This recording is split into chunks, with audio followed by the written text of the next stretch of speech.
Welcome, I'm Kloaf11, and today we're looking at the Elemental Shaman Wildfire build. There are three main variants to this build. There's the SOP or Surge of Power with Liquid Magma Totem. There's SOP with Primal Elementalist, and then there's Liquid Magma Totem with Aftershock, which is my preferred one personally. There is a slight AoE one where you move single target where you move Echo Chamber to Elemental Blast. I will cover the changes that going into that build makes. We're going to be looking right now at the Liquid Magma Totem SOP one. That's the one I'm currently in. Does this reset? Yes, cool. Hello, future Kloaf here with no picture. So I just want to address that I didn't really talk about the class tree. Typically in a LMT build, the only thing that really matters is Totemic Recall and Call of the Elements. After that, you just want to hit all the greatest hits for the most part. Elemental Warding, Nature Swiftness for extra movement, Swag, Graceful, and then after that, most of it's just gravy. I really like Earth Shield and Elemental. They give you 2 more points of durability, increasing fire damage, leech, and magic damage taken. After all those, everything else is kind of choice. I usually go with the bigger shift and the lower cooldown, get stun totem, both of these are really good. I've been running the cooldown reduced stun totem, but you could always run the double stun especially if your group lacks AoE stuns. I always pick up Gust, but Spirit Walk's pretty good. And when you get down, you always want to go with the flow because Lightning Shield basically does nothing. Well, Surging Shield. Unless you want Earth Shield to do more damage than you could, but then you lose some movement, so that's a trade-off you can make. But thank you for, that's for my little add-on intermission. That's what I'm currently spec'd as. We'll look at the AoE components and the single target components. So it's important to note that when using Surge of Power, you spend it 1 to 2 targets, so single target and 2 targets, on Lightning Bolt. If you have SK up, you want to hit both SK Lightning Bolts with Surge of Power if you can. It takes pooling. It takes a little bit of practice, but once you get used to it, it's fairly easy.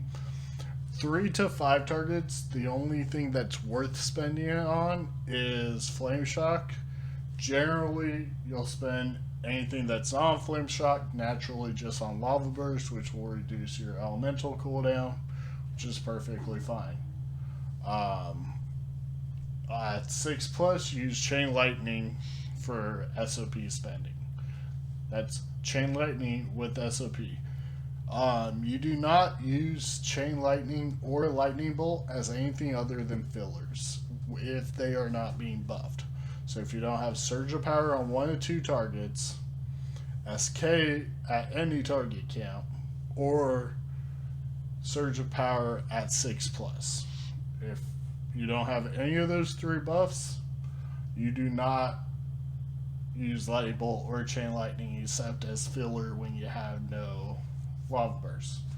So, future Kloaf back. I have a little addition to make. I don't want anybody to focus on it, especially while you're learning the build. But one point of mention is Power of the Maelstrom. I get asked a lot why Petco uses Chain Lightning a lot more than I say normally and I say in this video.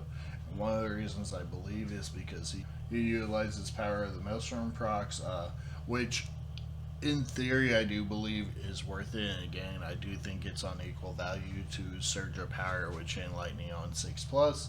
If you're newer to Wildfire, I probably wouldn't focus on it until you feel like you have a good feel of the main build. But utilizing Power of Maelstrom is a way to try and min-max it a little higher, I feel, in AoE. Um, Also, being lucky enough to line it up with SKCL or SKCL SOP and Power of Maelstrom are all kind of huge min-max you can do later on. But I just want to add this note. That way, it's in here and it's out there. But I wouldn't focus on it if you're new. But if you're advanced and looking to increase your damage just a little more, it's something worth considering and playing around with. If it overly decreases your overall performance, either practice it more or just don't do it. That'll be a personal preference. Most people probably don't need to do this to do their keys, but I did want to include it in the video for completeness.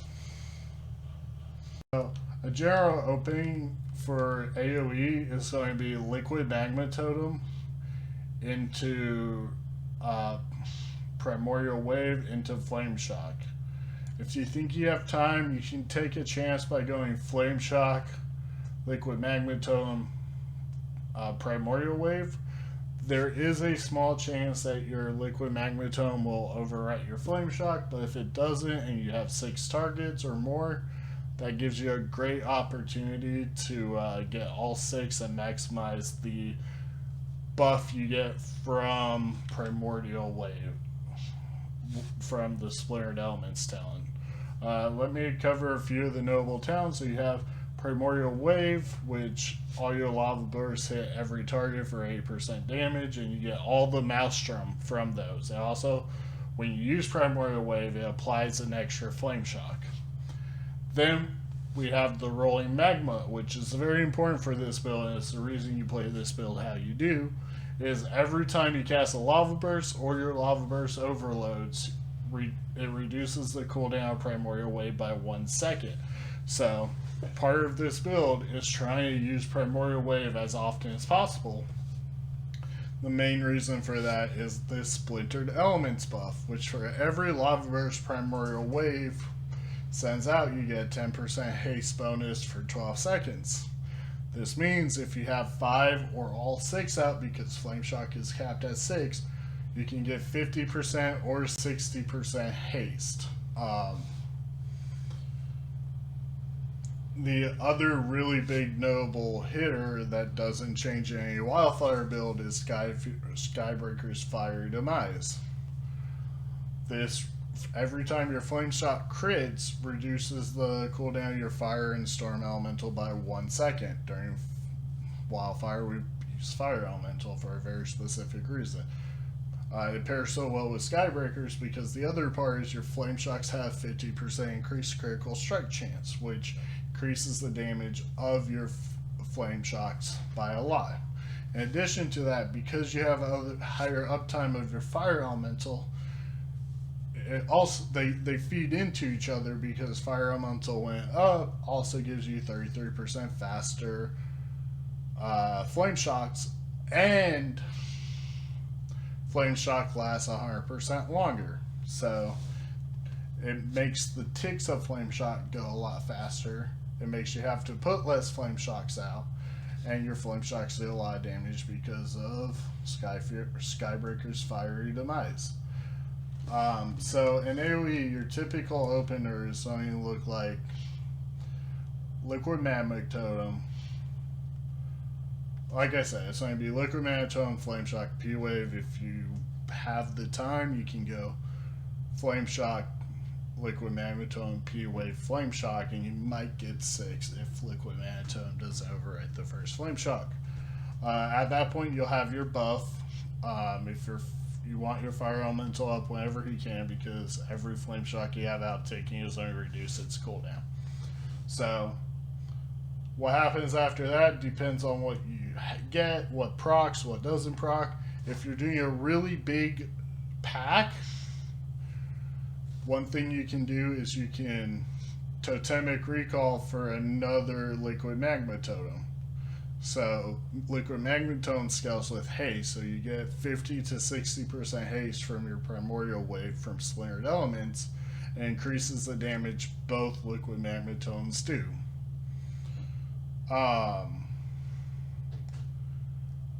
So that's a big burst option. If there's not a big pack coming up, you can save recall for refreshing it when you need it and it happens to not be up. It just all depends on route and timing, which is just something you're going to have to fill out per each dungeon. So let's run through this in AoE. So him out, throw down that, throw a primordial wave. I actually messed up. So I only have 4 out because I messed up, but then you recall, drop another one,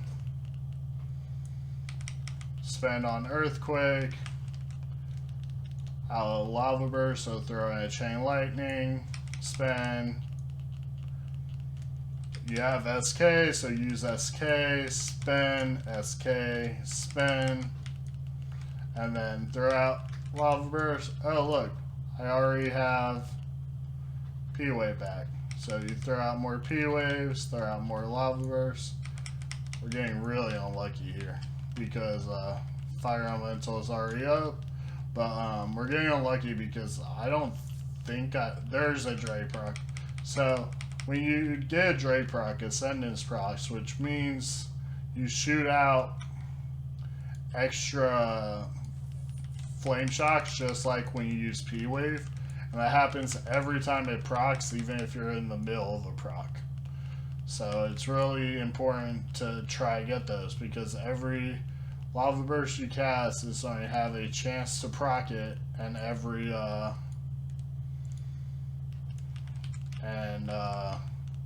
see there, burst of damage, burst of Maelstrom, and then a limited Lava Burst till it runs out.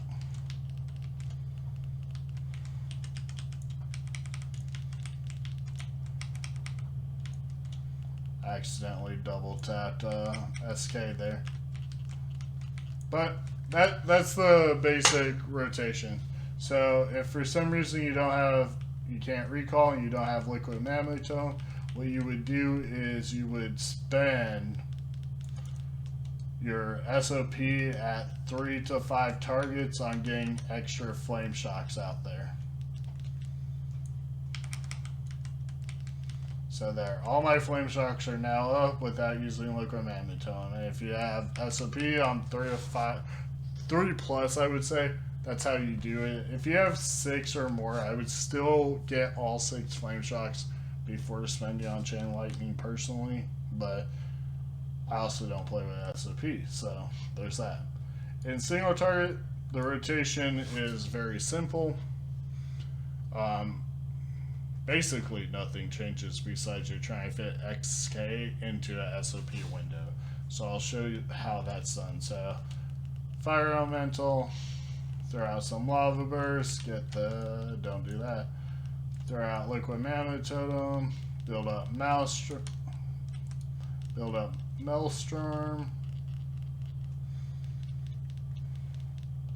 Okay, we're at 90, spend, SK, Lava Burst, spend, another one. So that's how you hit that. And in this, you're really just doing this simple Lava Burst, SK, SOP combo when you can. In single target, you want to hit SKs. You want to hit either SKLBs or regular lightning bolts on your surge of powers. So, but that's the basic loop. We didn't get any. It procs a lot less than single target, but when you get a deeply elemental Roots proc or a Dre proc, you don't spend on Earth Shock in single target. You do spend on EQ on Earthquake in 2 or more targets, but not Earth Shock during a Dre proc. This is specifically a deeply rooted elemental proc. I hopefully have a graphic covering the screen at this moment. The other thing to note is in the single target build, which you change Echo Chamber for Elemental Blast and any of the other builds. If you're doing a more single target oriented Wildfire, you would want to use SOP. SOP with Stormkeeper is probably the highest single target potential burst combo within Wildfire, outside of Endless Dre procs. When you use Elemental Blast, you do use Elemental Blast within Dre, and you use Elemental Blast between 1 to 3 targets. Means you don't Earthquake until you're at 4 or more targets when you're talented into Elemental Blast. If you have to move and there's like 2 or 3 targets, throw down Earthquake, move if that's your only movement global, but you probably have more. You probably have Surges out the woo-ha. The Yahoo. The woohoo? Something like that. I don't know. One important thing to note is a lot of questions are asked about this. Originally, you could glitch out, and I'll do it real quick. You'll waste her. You could glitch out and put Flame Tongue. So when you use Flame Tongue, it puts Flame Tongue on your weapon, which is useless. But it also gives you improved Flame Tongue, which increases your fire damage by 5%. You used to be able to apply Flame Tongue, then apply a rune like Howling Rune, and you would keep the improved Flame Tongue buff and the Howling Rune. Now, if you lose Flame Tongue, you lose the improved Flame Tongue. So this no longer works. If you take Flame Tongue, don't waste runes, just pop your Flame Tongue and use improved Flame Tongue. That should cover everything. Hopefully I did. If you have any questions, feel free to comment them. You can also reach out to me through Discord. I'm always in the Elemental Shaman Discord, homos. But if you need to DM me, my tag in Discord is Kloaf11's #8138. You can also leave a comment in the comment section, and I'll read them and get back to it as soon as I can. I hope this answered any questions anybody had about the Wildfire build. It's not my favorite, but it is a very popular build right now, and it's very competitive. Both the Lightning and Wildfire builds are very competitive in M+ right now. So, have fun procking Dre if that's what you want to do. Later. Okay, this is the last time future Kloaf is going to interrupt the video right at the end. So I just want to give some credit. I added in the description because I forgot to in the video, but I really want to give some credit to for a lot of this to the Earthshrine guys. A lot of this is from talking things through with them and looking at their sims and talking about their sims. Some of the bigger helpers on my Wildfire collection overall would be Hawk Corrigan, who in the Discord is Elemental Medium, I think, at the moment. But and then Iokira, who at the moment is Executive Assistant Iokira. They do a lot of great work. They maintain the Storm, Earth, and Lava raid guide. They're working on fixing the Storm, Earth, and Lava main guide. Hawk also is the main author on the Elemental guide for Wowhead. Really good guide. So is Stormy. Stormy didn't help me with this, but Stormy also maintains the Icy-Veins guide, another good guide, and he probably did a lot of sims with the other guys, so it's probably also proper to add him in there. I don't know if they've helped with the sims, but Altina, Sham, who is Nasim, Amani, and Kaldic, and Blood Mallet all do a lot of work, and so I just want to throw them in there as well. All the Elemental guys are real cool. Definitely, if you have questions, feel free to stop in the Discord. We have a great community, in my opinion, and it's definitely worth the time. Have this should be the proper end of the video, so ignore my previous farewell, and have a great day. I hope you guys really enjoy playing Elemental Shaman. It's been my passion for the last like 8 years. Have a great day. Bye.